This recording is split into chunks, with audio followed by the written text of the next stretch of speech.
নমস্কার বন্ধুরা, দীপালি পাল কুকিং চ্যানেলে আপনাদের স্বাগত। শুভ জামাই ষষ্ঠী উপলক্ষে আমার আজকের রেসিপি হলো আমের মিষ্টি। একটি হলো আম দিয়ে সন্দেশ, আরেকটি হলো ব্রেড আম মালাই।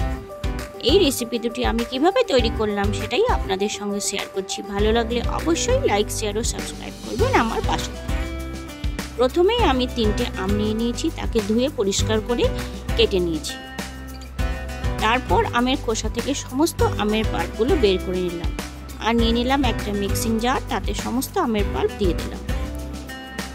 আমের পাল্পগুলো দেওয়ার পর ভালো করে মিহি পেস্ট তৈরি করে নিলাম। পেস্টটা খুব ভালোভাবে মিহি করে নিতে হবে, তাহলে রান্নার সময় কোনো রকম সমস্যা হবে না। তারপর একটা কড়াই নিয়ে নিয়েছি, তাতে সমস্ত আমের পাল্পগুলো দিয়ে দিলাম আর ঢাকা দিয়ে ভালোভাবে খানিকক্ষণ ফুটিয়ে নিলাম। আপনারা জানেন ঘন জিনিস তৈরি করার সময় সমস্ত ছিটবে, সেজন্য একটু ঢাকা দিয়ে আর সাবধানে রান্নাটা করে নেবেন। তারপর তাতে দিয়ে দিচ্ছি 2 চামচ চিনি। আম ভালোই মিষ্টি ছিল, সেই জন্য বেশি চিনি দিলাম না, অল্প 2 চামচ চিনি দিয়ে ভালো করে ফুটিয়ে একদম ঘন হয়ে গেলে তৈরি হয়ে গেল আমের জেলি। তারপর সমস্ত আমটা আমি একটা পাত্রে নামিয়ে নিলাম। তারপর একটা বড় আকারের বাটি নিয়ে নিলাম, তাতে দোকানের কিনে আনা 200 গ্রাম ছানা নিয়ে নিলাম আর তাতে দিয়ে দিচ্ছি 50 গ্রামের একটুখানি বেশি চিনি। দিয়ে সব কিছু ভালো করে একদম ম্যাশ করে মাখিয়ে নিলাম। তারপর একটা কড়াই নিয়ে নিলাম, তাতে সমস্ত মাখিয়ে রাখা ছানাটা দিয়ে দিলাম। দিয়ে গ্যাস জ্বালিয়ে তারপর ছানাটাকে ভালো করে রান্না করে নেব।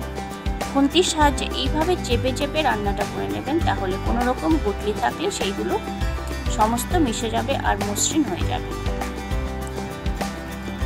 খানিকক্ষণ ধরে সন্দেশ তৈরি করার সময় অনেকক্ষণ ধরেই প্রায় রান্নাটা করে নিতে হয়, না হলে পাকটা খুব ভালো হয় না আর সন্দেশটা তৈরি হলে নরম হয়ে যায়। সেই জন্য খানিকক্ষণ ভালো করে রান্না করে নেবার পর দিয়ে দিলাম পরিমাণ মতো কনডেন্স মিল্ক। কনডেন্স মিল্ক যতই বেশি করে দেওয়া যাবে ততটাই সন্দেশের টেস্টটা বেশি হবে। কনডেন্স মিল্ক দেওয়ার পর ছানাটা আবার একটু পাতলা হয়ে গেল, সেই জন্য সময়টা একটু বেশিই লাগবে। তারপর দিয়ে দিলাম 1 চামচ ঘি। ঘিটা দিয়ে ভালো করে শুকনো হয়ে যাওয়া পর্যন্ত ছানাটাকে রান্না করে নিতে হবে। ছানাটা রান্না হতে হতে যখন কড়াই থেকে ছাড়া ছাড়া ভাব হয়ে যাবে, তখনই বোঝা যাবে ছানার মণ্ডটা তৈরি হয়ে যাবে। আপনারা দেখে বুঝতেই পাচ্ছেন আস্তে আস্তে ছানাটা কড়াই থেকে ছাড়া ছাড়া ভাব হয়ে যাচ্ছে। দেখুন এখন অনেকটাই কড়াই থেকে ছাড়া ভাব হয়ে গেছে, আবার একটু শুকনো শুকনো ভাব হয়ে এসছে।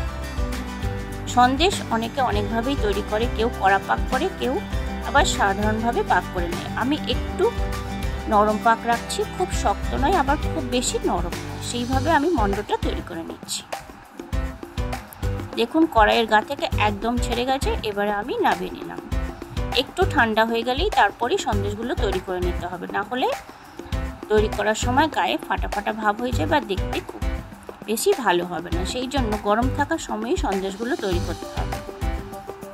আমি একটা লেচি কেটে নিলাম, তারপর তাকে এইভাবে একটু শেপ দিয়ে নিচ্ছি। আপনারা আপনাদের পছন্দ মতো সন্দেশের শেপ দিয়ে নেবেন। এইভাবে এক একটা আমি কয়েকটা মিষ্টি তৈরি করে নিলাম। তারপর তার ভিতরে দিয়ে দিচ্ছি আমের পাল্প।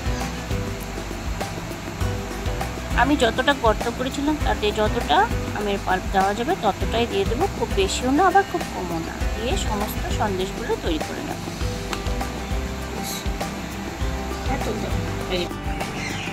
সন্দেশের ডোটা একদমই ঠান্ডা করবেন না, তাহলে সন্দেশগুলো একদম ভালো হবে না। এইভাবেই তৈরি হয়ে গেল আমার সমস্ত আমের সন্দেশ।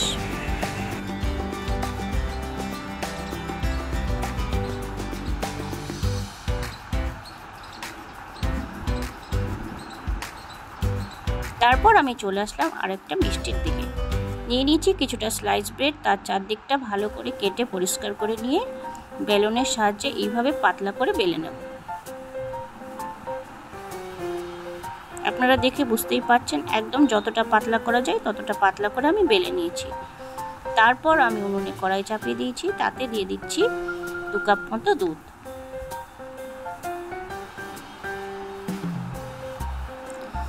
দুধটা দিয়ে দেওয়ার পর দিয়ে দিলাম 1 প্যাকেট 10 টাকা দামের গুঁড়ো দুধ। গুঁড়ো দুধটা দিয়ে ভালো করে নেড়েচেড়ে মিশিয়ে নিলাম যাতে কোনো গুটলি পাকি না যায়। তারপর খানিকক্ষণ দুধটাকে ফুটিয়ে নেব। দুধটা খানিকক্ষণ ফুটে নেবার পর দিয়ে দিলাম এখানে 6 চামচ চিনি। চিনিটা আপনারা আপনাদের পছন্দ মতন বাড়িয়ে কমিয়ে নেবেন। তারপর চিনিটা দেওয়ার পর দিয়ে দিলাম 3-4 চামচ মতো কনডেন্স মিল্ক। কনডেন্স মিল্ক ব্যবহার করলে দুধ খুব তাড়াতাড়ি ঘন হয়ে যায় আর টেস্টটাও খুব ভালো আসে। দিয়ে ভালো করে নেড়েচেড়ে মিশিয়ে নিচ্ছি, না হলে কড়াইয়ের নিচে ধরে যাবে।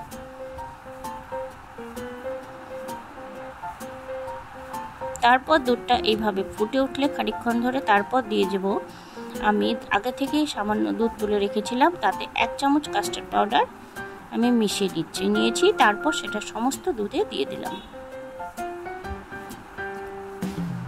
কাস্টার্ড পাউডার দিয়ে দেওয়ার পর তারপর ভালো করে অনবরত নাড়াচাড়া করে আর 2 মিনিট মতো ফুটে নিলেই আমার মালাইটা তৈরি হয়ে যাবে।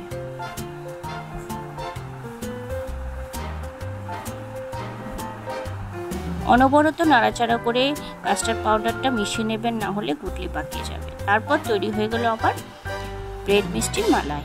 তারপর আমি প্লেটটি নিয়েছি, তাতে নিয়ে নিয়েছি একটা স্লাইস ব্রেড, তাতে সামান্য পরিমাণে আমের পাল্প দিয়ে দিলাম আর ভালো করে রোল করে নেব। রোলের সাইডে আপনারা জলও লাগাতে পারবেন, আবার না হলে এমনি হলেও চলে যায়। আমি সামান্য জল লাগিয়ে আপনাদের দেখিয়ে দিচ্ছি। জল লাগিয়ে উল্টে দিলেই তৈরি হয়ে গেল একটা ব্রেড রোল।